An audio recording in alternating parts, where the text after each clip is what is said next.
Good afternoon, everybody. It's Monday. It's 1 o'clock. So that means you're here with me creating your healthy truth. And I'm Barb Minnemeyer, and welcome.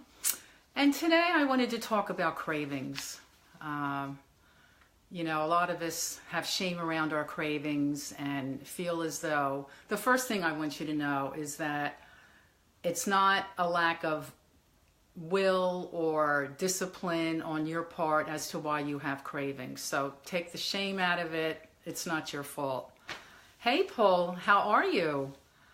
Also, by the way, help me wish Paul a happy birthday tomorrow. He's getting to be an old guy now, right, Paul? Anyway, good to have you here. So I also want you to know that, our body is a finely tuned machine and also a very good source of intelligence, if you will, because our body is always working for us to create balance. Our heart is always pumping, it's always beating. Everything we throw into our bodies, it digests for us. I mean, it's always maintaining balance. That's the key. No matter what we do, it's always working to create balance. So I have some notes with me because cravings are a hot topic. And, whoops, so I got to do that. And how are you? So the important thing is to understand why we crave what we crave, okay? Is it because your diet is too restrictive? Perhaps you're not getting enough protein, greens, so on and so forth. Is it that you're working out too much or maybe not enough? All these things play a part in creating that balance. Or perhaps your lifestyle is too boring or too stressful. Emotions also play a big role in cravings. And there's no book or theory out there that can tell you what to eat.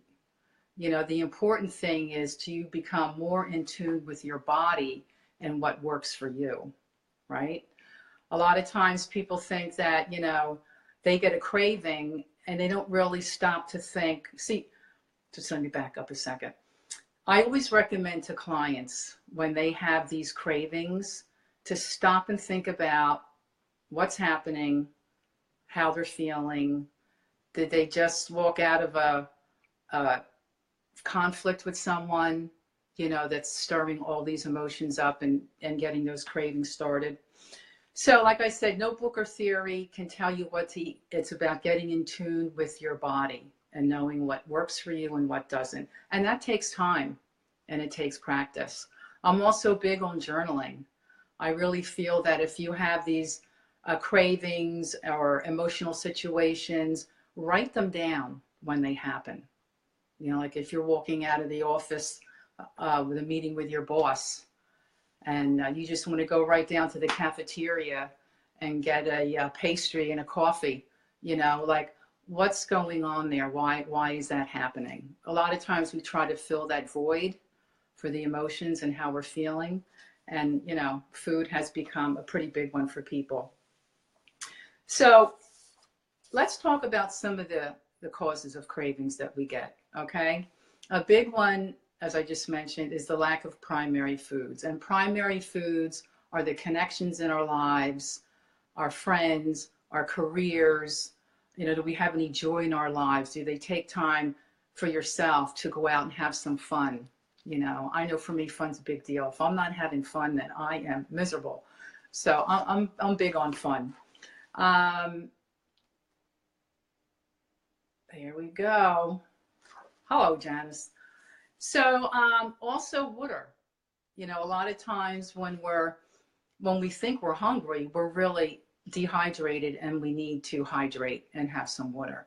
So I always recommend if you're feeling that you're hungry and you experience this a lot, try having a glass of water, wait 20 minutes or so and see if it goes away.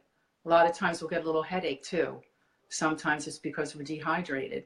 So your body is always talking to you and we have to learn to listen and really know what it's telling us.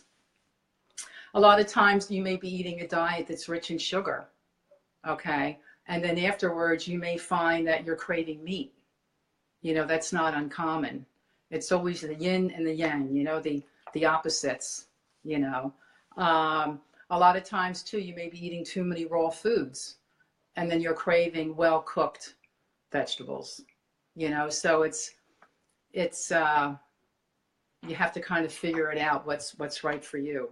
A lot of times in the spring, we crave greens, detoxifying greens, this is the time of year when the greens are plentiful. And it's really interesting how it is seasonal, you know, like in the spring, we crave the greens. In the summer, we crave the fruits. In the fall, we crave the rooted vegetables to ground us. And in the winter, we like the stews, the hot, the warming foods. So it's pretty interesting. And keep note as you're in the spring season now, and as you go through the other seasons, take note to the foods that you're craving at that time of the year. Because, you know, our body wants us to get its nutrients, and it knows. It's really incredible. And lack of nutrients. If you're not getting enough nutrients, okay, you're going to have some pretty wacky cravings. Like if you're eating a lot of, well, first of all, if you're not getting enough minerals in your diet either, you're going to be craving salt. Okay, so that's pretty standard. But just take note that when you're eating, you know, different foods, like a lot of processed foods and so on and so forth that don't have the nutrients in it, you're going to find that you still want something else. You know, why? Because you haven't gotten the proper nutrients that your body needs.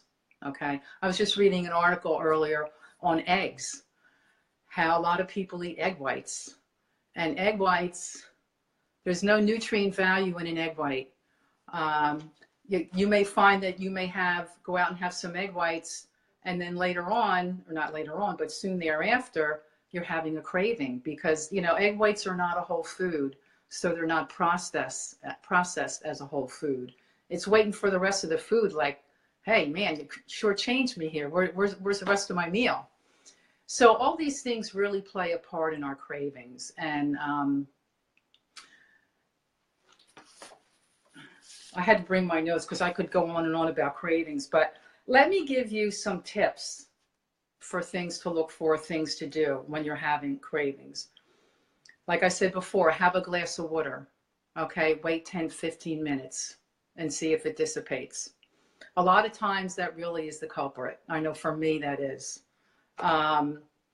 Eat a healthier version of what you crave, okay? In other words, if you're craving sweets, have a piece of fruit, okay? Or have some sweet or rooted vegetables. Boy, when you roast them in the oven and caramelize them, oh my God. So sweet and so good for you too. And also when it happens, think about what is out of balance in your life. You know, is it a relationship? Is it your job? You know, and really take that to your journal and write that stuff down, because this is how we discover what's happening and what the patterns are. Okay. When you eat the food you're craving, enjoy it. You know, I have clients that are like, oh, I just want to have a bowl of ice cream. And I'm like, have the ice cream. Because if you don't have the ice cream, you're going to eat 20 other things because you're depriving yourself of the ice cream. So it's not about never having these foods, but it's, you know, moderation and listen to the craving. Your body is speaking to you. So if anybody would like to share some of their cravings that they have, and have any questions about, you know, what to do with them, by all means, post it below. I'm happy to answer. Or you can email me at barb@yourhealthytruth, and I'm happy to hop on the phone with you for a few minutes to kind of get that straightened out. I know when we do our detoxes, I do 3 a year. My next one's coming up May 6th. You know, we take all the sugar, the processed foods, the caffeine, all of that stuff out of the cleanse, obviously, because we want to like rid yourself of all these toxins and do a cleanup. And people are so amazed at how their cravings go away because you're eating whole, nutrient-dense foods. And that's really what your body craves and what your body needs to run optimally. So that's it for today. I'm glad that you guys came on board. And as I said, if you have any questions, by all means, post them, or you want to share any information that works for you, something you've tried, please share it with the rest. And also coming up, we have our trip to Sicily coming up in September, where we're going to eat all kinds of healthy foods. We're going to make regatta cheese, go to the organic farms, do a little boat cruise, and also visit all the historical sites. So if you'd like more information about that, you can go to my website, yourhealthytruth.com, and click on Sicily 18 tab, and all the information is there for you. We also have a special offer of $300 off if you register before April 10th. And we'd love to have you come join us. I mean, it covers all the bases: nutrition, primary foods, having fun, connecting with others, you know, and just to see another culture. It's just, I love it there. I can't say enough. So that's it for me, Paul Horner. Whoops, I added your name, Paul. Paul Horner, have an awesome birthday tomorrow. Big hugs to you. And everybody have an awesome day. And I'll see you next week. Take care. Bye.